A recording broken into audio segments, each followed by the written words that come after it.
Yo, what's up? Halo Sobat Basah. Kali ini kita akan ada perjalanan ke Jogja, menembus malam. Kita akan ke Jogja dan kita nanti akan membeli atau ambil ikan dari salah seorang nelayan di sana, pengepul di sana. Kita akan ambil salah satu ikan alam yang berasal dari Sungai Serayu. Kok Sungai Serayu sih? Salah. Berasal dari Sungai Progo. Sungai Progo yang ada di Jogja. Sungai Serayu itu kan adanya di daerah Cilacap, Banyumas. Ya, karena habis dari Jogja kita juga akan langsung menuju ke Cilacap. Jadi ceritanya kali ini saya dari Solo. Habis mudik ceritanya, saya akan langsung bahasa mana otoway? Saya akan langsung on the way ke Bekasi. Tapi dalam perjalanan saya ke Bekasi, saya akan mampir ke Jogja, saya akan mampir ke Cilacap untuk ketemu dengan nelayan-nelayan yang sudah lama bekerja sama dengan kita. Akan ke sana untuk ambil ikan dari mereka yang mereka kumpulin, dan mereka udah karantina di sana. Nanti ikan-ikannya akan kita bawa ke Bekasi untuk dijual, ya kan, bukan untuk digoreng. Hopefully, kalau hidup ya toh, kalau mati ya digoreng. Jadi intinya itu aja. Ada ikan-ikan apa aja yang menarik nanti di Jogja maupun di Cilacap, ikutin terus videonya sampai habis, oke?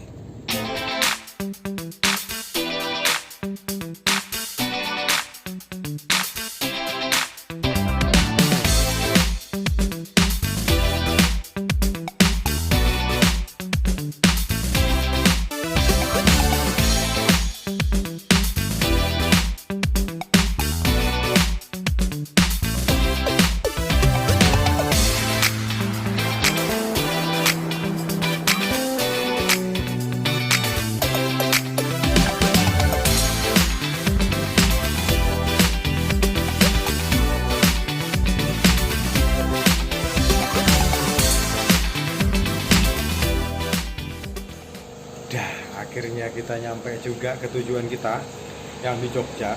Jadi ini di tempat teman saya. Saya belum tahu dia mau di video atau enggak, boleh atau enggak. Tapi yang jelas sekarang yang paling penting kita video ikan-ikannya dulu nih. Ini keren-keren banget ikannya. Man. Ini fresh water nih. Kalian tahu nggak ini ikan apaan? Keren kan? Terus di sini ada juga ini.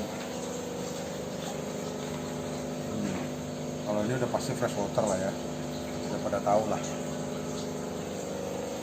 Terus ada juga itu, dia sembunyi nggak kelihatan. Wah, itu tuh kelihatan tuh.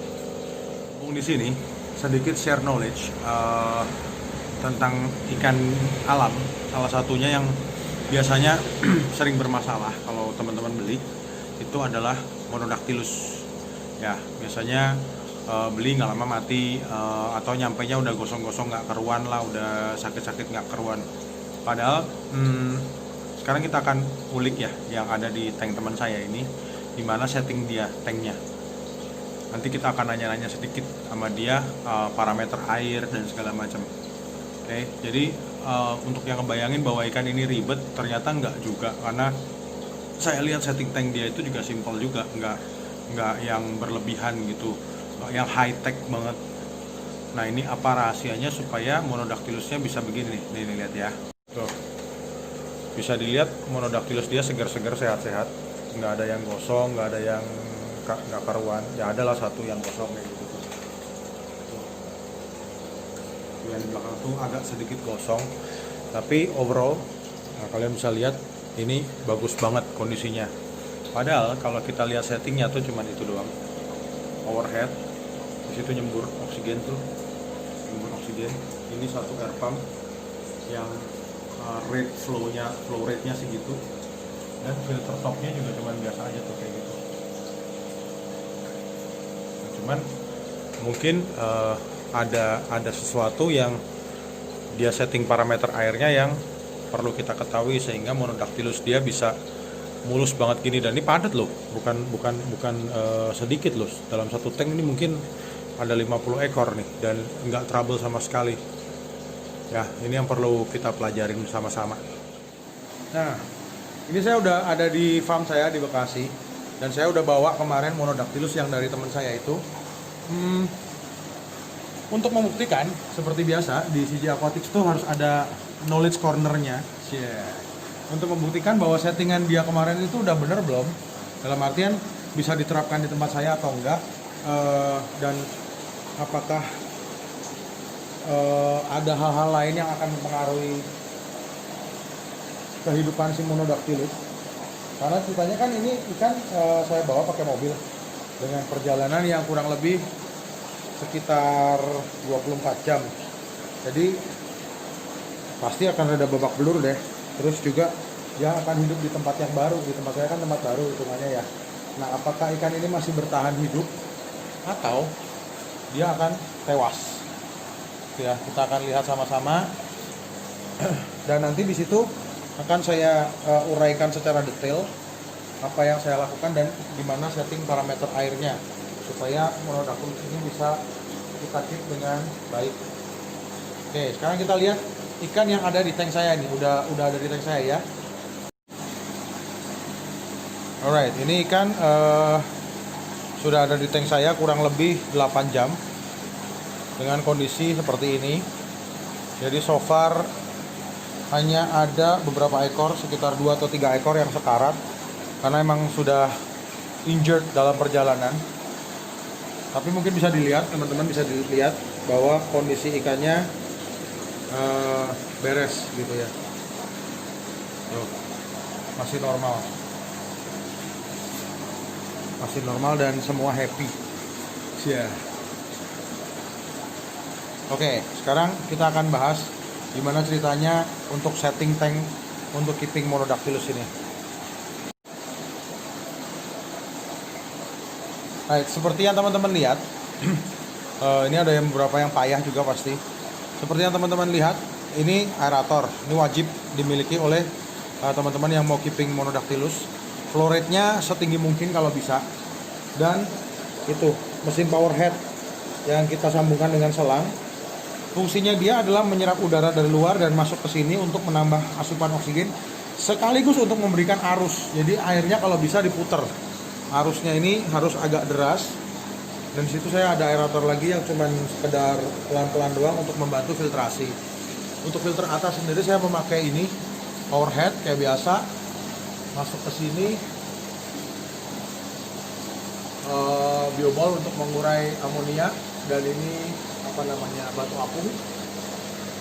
Lalu di sini biasa busa ya untuk nyerap kotorannya. Biasanya Monodactylus ini kalau pertama masuk dia kan stres berat, dia mengeluarkan lendir cukup parah, mengeluarkan lendirnya, dan akan jadi seperti ini nih airnya, jadi bubbly, apa ya bahasanya tuh, berbusa.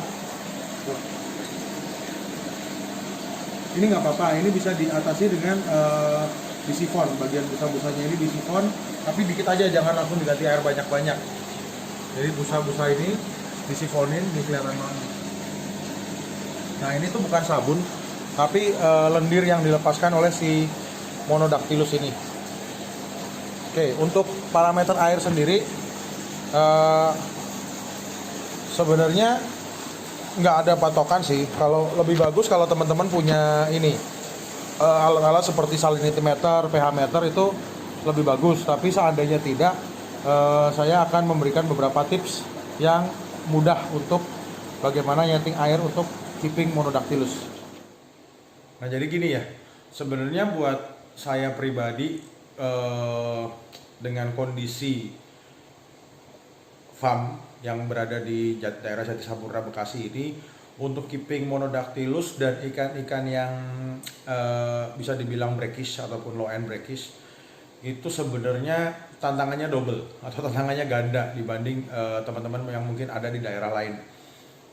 Karena kondisinya begini, di sini itu kita menggunakan air sumur,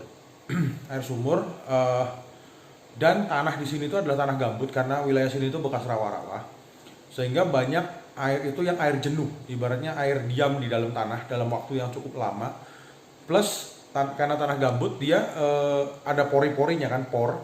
Nah, jadi kondisi air itu dissolve oksigennya atau kadar oksigennya sangat rendah. Jadi buat teman-teman yang tinggalnya di daerah yang mungkin bekas rawa-rawa atau bekas persawahan dan tanahnya gambut, itu akan mengalami hal yang sama. Biasanya pH airnya rendah dan dissolve oksigennya rendah. Nah, ikan-ikan yang berasal dari blackish ini atau low end blackish justru membutuhkan pH dan dissolve oksigen yang tinggi. Jadi buat teman-teman yang lingkungannya berada di lingkungan seperti saya, otomatis double dong tantangannya, karena misalnya kalau teman-teman yang tinggal di pesisir pantai gitu atau daerah-daerah misalnya kayak Semarang, kayak Pekalongan yang agak ke pantai gitu ya, biasanya airnya tuh pH-nya udah lumayan. Daerah Subang tuh udah 7,2, 7,5 dan dissolve oksigennya tinggi. Atau teman-teman yang tinggal di aliran sungai yang deras, daerah aliran sungai yang deras itu biasanya dissolve oksigen airnya tinggi. Jadi untuk piara Monodactylus, MJ itu nggak terlalu bermasalah gitu ya, nggak terlalu sulit untuk mengadaptasikan mereka, mengadaptasikan airnya untuk memenuhi kebutuhan mereka. Karena bagaimanapun juga setiap ikan punya toleransi. Oke, kita bisa adaptasikan ikan sampai bisa sesuai dengan maunya kita, tapi tidak bisa pada saat ikan itu kita paksakan terlalu jauh. Misalnya ikan yang pure salt water, misalnya PPT-nya sampai 8, 1008 atau 8 ke atas, kita paksakan untuk jadi fresh water. Contohnya Nemo, itu mau dipaksain ke air tawar itu mustahil bro. Hidup sebulan 2 bulan habis itu pasti mati, sudden death, nggak tahu kenapa. Pasti ada yang faulty dan failure, organ dalamnya dia maupun organ tubuhnya dia pasti ada yang gagal untuk berfungsi dan akan mati. Nah, bisa kita turunkan misalnya ikan dari low end brackish yang 0.3 kita turunkan jadi 0.1 gitu, oke lah gitu. Tapi untuk jauh dari itu nggak bisa. Nah, seperti pH sendiri, ikan kebiasaan atau requirementnya dia hidup di pH 7,5. Kita dropin sampai 6,5 pasti nggak akan awet, dan biasanya setiap ganti air bermasalah karena misalnya air udah kita sesuaikan nih jadi pH 7 lah gitu, 7 ya atau 7,2. Terus kita ganti air, yang mana air baru kita kan pH-nya masih rendah banget kalau kita nggak proses dulu. Nah, itu ikannya shock mati. Biasanya Monodactylus itu kasusnya seperti itu. Sebaliknya juga buat teman-teman yang piara pibas, piara ikan-ikan South and Central American yang justru mereka butuh pH rendah, dan saat kita pakai pH air baru di mana daerah kita itu airnya pH-nya tinggi, ya akan mengalami hal yang sama. Jadi intinya itu bukan masalah ikan ini lebih lemah dari ikan lain atau ikan lain lebih kuat dari ikan ini, enggak. Tapi requirement setiap ikan atau kebutuhan setiap ikan itu beda, baik pH-nya, baik salinity-nya, baik dissolve oksigennya itu beda, dan itu bisa kita akali, bisa kita adaptasikan dengan catatan tidak terlalu jauh. Ya, jadi gimana caranya saya mengakali kondisi tadi yang seperti saya sebutkan, bahwa di tempat saya pH-nya rendah, dissolve oksigennya rendah, supaya saya bisa piara ikan-ikan low end brackish dan terutama Monodactylus yang terkenal agak rumit untuk dipiara.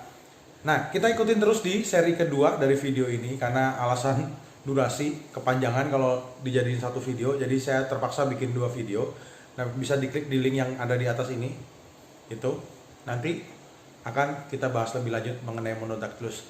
Thank you udah nonton videonya dan thank you udah nonton videonya, dan buat teman-teman jangan lupa untuk klik subscribe dan juga untuk klik like kalau memang video ini bermanfaat untuk kalian, dan ikutin terus seri-seri selanjutnya dari CG Aquatics. Salam basah.